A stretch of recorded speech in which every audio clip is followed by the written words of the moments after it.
T'as jamais vu des animaux aussi humains que dans ce manga, et tu vas sûrement t'identifier à un cerf, à un loup ou à une lapine. Tu l'as peut-être compris, aujourd'hui on parle de Beastars. Beastars, c'est un manga où on suit l'évolution d'animaux adolescents dans un univers bien développé. Ils sont dans un lycée où cohabitent les herbivores et les carnivores, et cette opposition, elle va être un des thèmes principaux du manga. La plupart des herbivores, ils craignent les carnivores.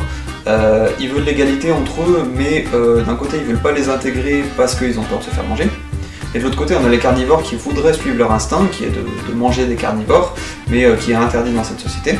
C'est un peu l'opposition de la nature et de la culture. Si, rappelle-toi, t'as vu ça en philo. Il y a certains carnivores, comme notre héros Legoshi, qui veulent que tous les animaux vivent en harmonie. D'ailleurs, lui en particulier, ça le faisait déprimer d'être rejeté, mais il s'y est habitué. Legoshi fait partie du club de théâtre, donc c'est tout un tas de personnages qui ont été accidentés par la vie, qui vont être mis en lumière. Il va y avoir Louis, le cerf charismatique, qui va être le troisième personnage principal de cette histoire. Bien que ce soit un herbivore, il est orgueilleux, il est exigeant, et il envie la force des carnivores.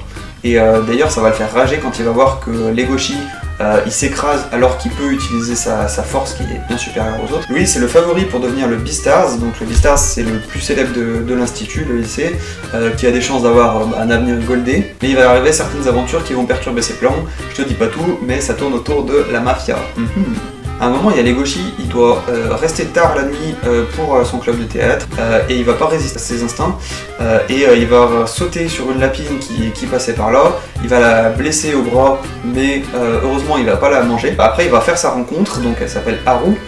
La lapine, c'est celle qui gère le club de jardinage, mais vu qu'elle voyait rien dans la nuit, elle va pas savoir si c'est lui ou pas qui l'a attaqué. Elle va lutter contre son instinct qui lui dit de fuir en voyant le calme et la gentillesse de Legoshi. Et lui, il va commencer à être attiré par elle. Alors bien sûr, il se pose des questions parce que c'est pas normal, mais du coup, il va se demander est-ce que il est amoureux ou est-ce qu'il a juste envie de la bouffer en fait. Entre temps, on va apprendre que cette petite lapine toute mignonne, toute blanche, en fait, c'est une vraie chaudasse et ça fait un sacré décalage. En fait, depuis toujours, les gens ils l'infantilisent, ils la prennent en pitié, alors que quand elle fait l'amour, et du coup, elle se sent au même niveau que le mâle. À cause de ça, elle se traîne une réputation et elle se retrouve isolée, tout comme Legoshi d'ailleurs. Elle se crée une carapace et d'ailleurs c'est trop drôle quand elle envoie bouler les gens. En plus du lycée et du club de théâtre, on va découvrir la ville et là du coup on va découvrir un des côtés sombres de cette société. Tout comme au lycée, il y a un défouloir qui s'appelle la bio-heure où les animaux ils se retrouvent dans un environnement qui apaise leur instinct. Dans la ville, on a le marché noir où on peut acheter de la viande et je rappelle dans ce monde c'est illégal parce que c'est considéré comme du cannibalisme. Ça parle un peu de véganisme parce que du coup on se rend bien compte qu'ils mangent des animaux morts tout comme nous. Et il va se passer des dingueries dans ce marché noir, notamment par rapport à Haru, la lapine, qui va se faire enlever par une mafia. Mais ça, après, je vais te laisser découvrir par toi-même. Donc on a des personnages qui se posent des questions, qui évoluent dans une histoire très dense. D'ailleurs, il y a beaucoup de dialogues, mais le rythme est quand même très bien géré, c'est pas trop lourd d'un coup. Par contre, j'avoue que j'ai vraiment eu du mal avec les dessins, surtout dans les premiers tomes. Les personnages qui sont en arrière-plan, c'est limite des croquis, mais ça s'améliore petit à petit au fur et à mesure des chapitres.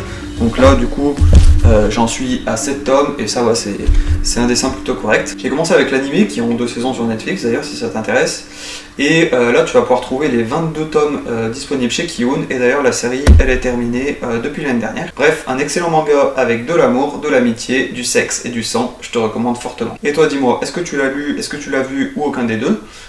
Et je te donne rendez-vous la semaine prochaine pour une nouvelle critique. Salut!